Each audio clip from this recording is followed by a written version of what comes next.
Assalamu alaikum. Maha Sarfraz here from the platform of Study River Academy. Today we will discuss the current affairs of 10th and 11th September 2022. देखते हैं कि newspaper के अंदर कौन कौन से important points थे जो हमें अपने पेपर पॉइंट ऑफ व्यू से याद करने होंगे।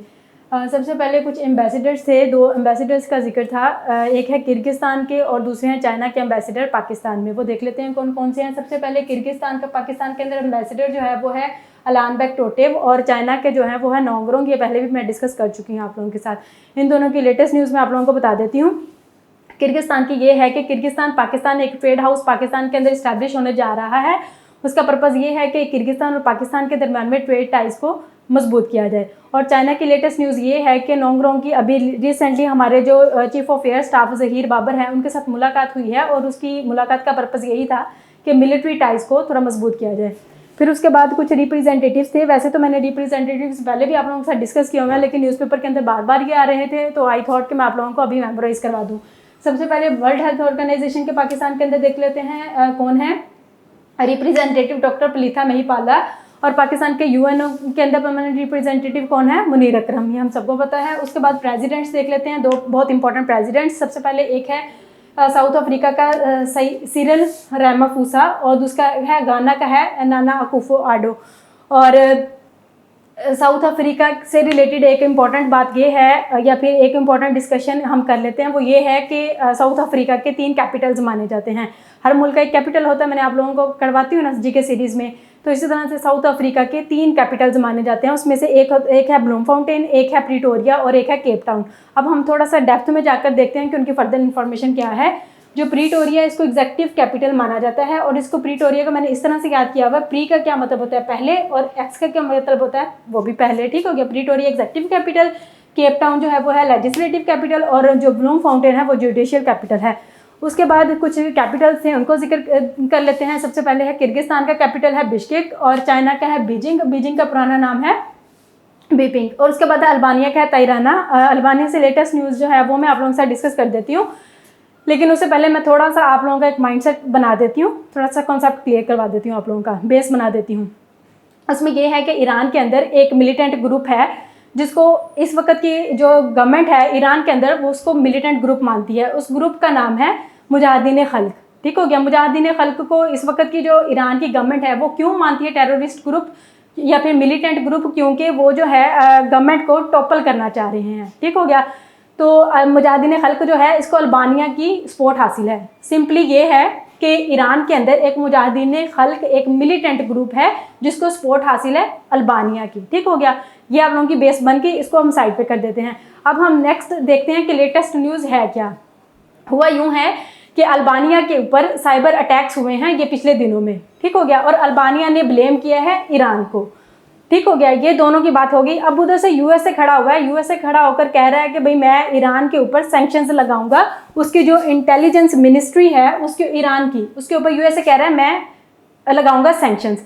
अब ईरान कह रहा है कि यूएसए जो है वो मुजाहिदीन खल्क जो एक ग्रुप है वहाँ पे मिलिटेंट जो हमारी गवर्नमेंट को टॉपल करने जा रहा है, ये चाहता है उसको ये सपोर्ट कर रहा है। ठीक हो गया ना।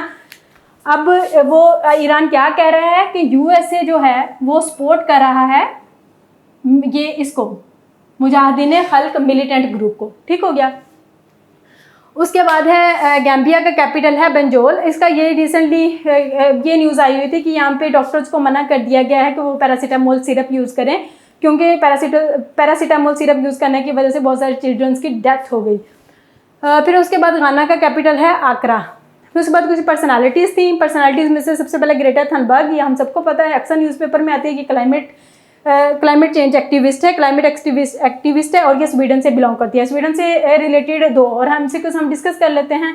अल्फ्रेड नोबल जिन्होंने डायनामाइट को डिस्कवर किया था 1867 के अंदर, वो बिलोंग करते हैं स्वीडन से, और स्वीडन का कैपिटल क्या है स्टॉकहोम।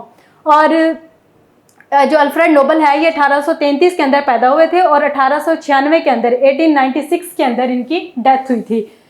फिर उसके बाद है अंटोनियो गुटेरेस। अंटोनियो गुटेरेस क्या है, यूनाइटेड नेशन के सेक्रेटरी जनरल है। ठीक हो गया। और ये अभी रिसेंटली पाकिस्तान में इनका 2 दिन का विजिट था, और ये 9 सितंबर 2022 को पाकिस्तान पहुंचे थे, और 9/10 का 2 दिन का विजिट बनता है तो पाकिस्तान में ये थे। फिर उसके बाद है पैट्रिशिया स्कॉटलैंड, ये जो है ये सेक्रेटरी जनरल है कॉमनवेल्थ ऑफ नेशंस की।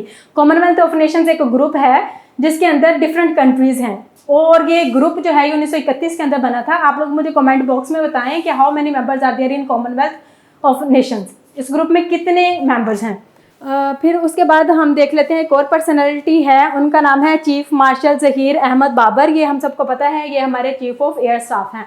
फिर उसके बाद एक चेयरमैन थे और एक गवर्नर है। सबसे पहले FBR का देख लेते हैं, आसिफ अहमद इनके चेयरमैन, आसिम अहमद ये चेयरमैन है FBR के सॉरी। फिर उसके बाद है GB के गवर्नर जो है वो है सैयद मेहदी शाह। उसके बाद कुछ मिसलेनियस क्वेश्चन थे, उसके अंदर सबसे पहले है फुकुशिमा न्यूक्लियर पावर प्लांट जो है ये जापान के अंदर पाया जाता है, और पावर प्लांट वहाँ पे ये एग्जिस्ट करता है।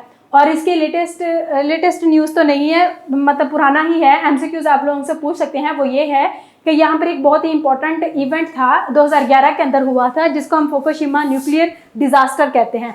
आप लोगों ने इसका ये ईयर याद करना है, ये 2011 का है और कहाँ है, जापान के अंदर।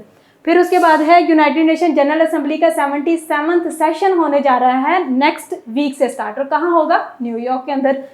फिर उसके बाद है एक स्टडी है, बहुत इंपॉर्टेंट स्टडी, उनका ये उसके अंदर ये उन्होंने बताया हुआ है कि ये जो एयर है हमारे इर्द गिर्द जो एयर है उसके अंदर छोटे छोटे पार्टिकल्स होते हैं। वो पार्टिकल्स जो है हमारे अंदर लंग कैंसर करने का बहुत बड़ा सबब हो सकते हैं। वो कैसे हो सकते हैं, उन्होंने अभी माउस लिए, माउस के ऊपर उन्होंने एक रिसर्च की है जिसके एक्सपेरिमेंट्स किए हैं। एक्सपेरिमेंट्स के नतीजे में उन्होंने ये कहा है कि जिन सेल्स के अंदर ये दो जीन्स पाई जाती हैं EGFR और KRAS, ये जिन सेल्स के अंदर ये दो जीन्स पाई जाती हैं, ये वाले पार्टिकल्स जो हैं उन सेल्स को कैंसरस बना देते हैं। ठीक हो गया, इस वजह से लंग कैंसर के चांसेस बढ़ जाते हैं।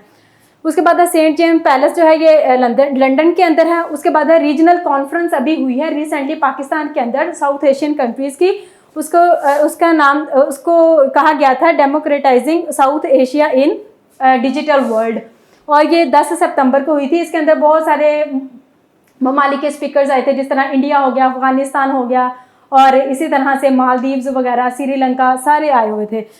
फिर उसके बाद वर्ल्ड बैंक की एक रिपोर्ट आई है। वर्ल्ड बैंक की रिपोर्ट के मुताबिक पाकिस्तान जो है, पाकिस्तान के अंदर 38% अर्बन कम्युनिटी ऐसी है जो अनकंफर्टेबल हाउसिंग बियर कर रहे हैं। ठीक हो गया, आज के लिए इतना ही। मैं साइड पे हो जाती हूँ, स्क्रीनशॉट ले लें आप लोग।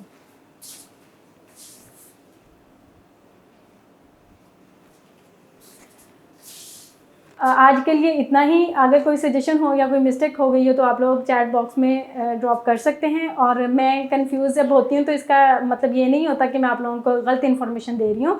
इन्फॉर्मेशन बिल्कुल ठीक होती है, कभी कभी इंसान की तबीयत ठीक नहीं होती तो इस वजह से इंसान कंफ्यूज हो जाता है।